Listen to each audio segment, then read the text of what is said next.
Selamat pagi Ibu Bapak Saudara-saudara yang berbahagia dimanapun Anda berada.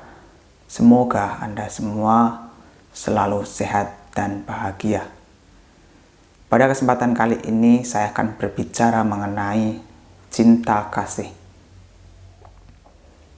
Seperti kita tahu bahwasanya umat Buddha selalu diminta untuk membiasakan diri mengembangkan pikiran cinta kasih, mengembangkan pikiran-pikiran dengan pengharapan semoga semua makhluk mendapatkan kebahagiaan. Ada salah satu kalimat yang cukup terkenal di kalangan umat Buddha sebagai perwujudan cinta kasih ini, yaitu Sabbe Satta Bhavantu Sukhitata, yang berarti semoga semua makhluk hidup berbahagia. Memang sebagai umat Buddha kita selalu diminta untuk mengembangkan pikiran cinta kasih ini kepada semua makhluk tanpa batas, tanpa kecuali. Tetapi kadang-kadang muncul sebuah pertanyaan. Apakah mungkin semua makhluk sebagaimana yang kita harapkan akan mendapatkan kebahagiaan? Padahal kehidupan ini pasti berisi dualitas, yaitu kebahagiaan dan penderitaan. Dan sangat tidak mungkin semua makhluk akan mendapatkan kebahagiaan. Sangat tidak mungkin seluruh makhluk di bumi ini bisa berbahagia. Pemikiran semacam itu memang sangat rasional. Karena tidaklah mungkin semua orang, semua makhluk di bumi ini akan memperoleh kebahagiaan atau bisa merasakan kebahagiaan. Sama halnya juga tidak mungkin semua makhluk di bumi ini akan menjadi baik, kemudian tidak ada kejahatan. Bukankah setiap makhluk bergantung pada karmanya masing-masing? Lantas untuk apa kita mengharapkan semoga semua makhluk hidup berbahagia? Padahal itu sangat tidak mungkin semua makhluk bisa bahagia bersama-sama. Karena kehidupan ini juga terdapat penderitaan. Artinya semua makhluk pasti akan mengalami kebahagiaan dan penderitaan. Di mana ada kebahagiaan, pasti di lain sisi juga ada penderitaan. Di mana ada kebaikan, di sana juga ada kejahatan. Dan di muka bumi ini sangat tidak mungkin diisi hanya orang-orang yang baik saja. Pasti akan ada orang-orang yang tidak baik. Sama halnya, di dalam hidup ini kita tidak akan mungkin selalu berbahagia. Pasti akan ada saat di mana kita harus menderita, di mana kita harus berhadapan pada situasi-situasi yang membuat kita menjadi menderita. Lantas untuk apa kita mengharapkan semoga semua makhluk hidup berbahagia yang pada kenyataannya tidaklah mungkin. Hanya beberapa orang saja yang mungkin bisa berbahagia, tidak semua makhluk di bumi ini. Ya, Ibu, Bapak, Saudara yang berbahagia, sebenarnya ketika kita memancarkan cinta kasih atau mengharapkan semoga semua makhluk hidup berbahagia, yang menjadi utama itu bukan apakah semua orang atau semua makhluk nanti bisa berbahagia atau tidak.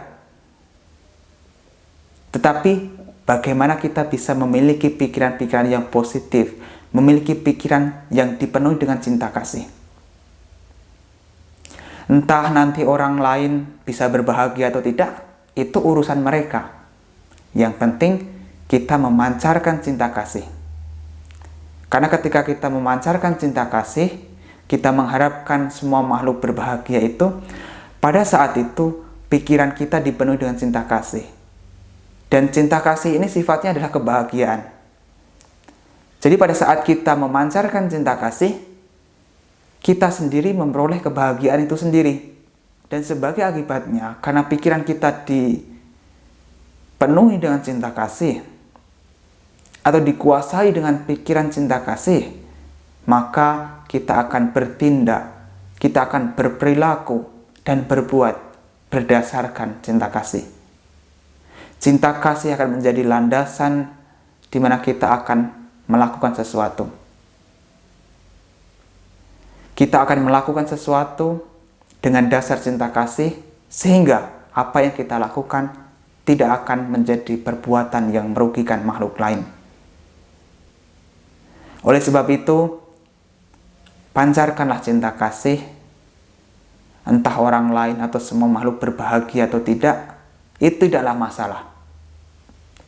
Karena yang terpenting adalah bagaimana kita bisa memenuhi batin kita dengan pikiran-pikiran yang positif. Pada saat batin kita dipenuhi dengan pikiran-pikiran yang positif, dipenuhi dengan pikiran cinta kasih, maka kita bisa melakukan sesuatu berdasarkan cinta kasih pula, sehingga sebagai akibatnya kita bisa melakukan sesuatu yang tidak membahayakan orang lain atau makhluk lain, tetapi justru membuat makhluk lain bisa mendapatkan kebahagiaan. Pemikiran cinta kasih inilah yang sesungguhnya akan memberikan jalan bagi kita atau memberikan ruang bagi kita untuk memikirkan kembali apakah perbuatan yang akan kita lakukan nanti membahayakan orang lain atau tidak. Jadi efek atau hasil dari pengembangan cinta kasih itu bukan perubahan di mana semua makhluk bisa tiba-tiba menjadi bahagia dan tidak mengalami penderitaan, bukan seperti itu. Tetapi bagaimana setiap individu bisa merubah sikapnya, bisa merubah perilakunya sehingga tidak membahayakan orang lain, sehingga tidak menyebabkan orang lain menjadi menderita. Yang terpenting dari pengembangan cinta kasih bukan apakah semua makhluk nanti bisa mendapatkan kebahagiaan dan terbebas dari segala penderitaan, tetapi bagaimana pikiran kita supaya dipenuhi dengan cinta kasih, sehingga apa yang kita perbuat tidak akan merugikan mereka.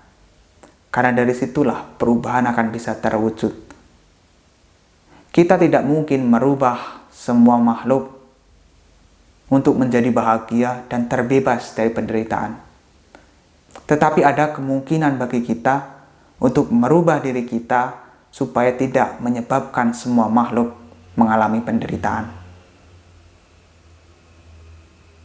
Jadi ketika kita memancarkan pikiran cinta kasih, manfaat yang paling utama sesungguhnya bukan apakah semua makhluk tersebut menjadi bahagia atau tidak, tetapi bagaimana kita bisa memenuhi pikiran kita dengan cinta kasih, sehingga apa yang kita lakukan nanti bisa berdasar pada cinta kasih dan tidak merugikan mereka.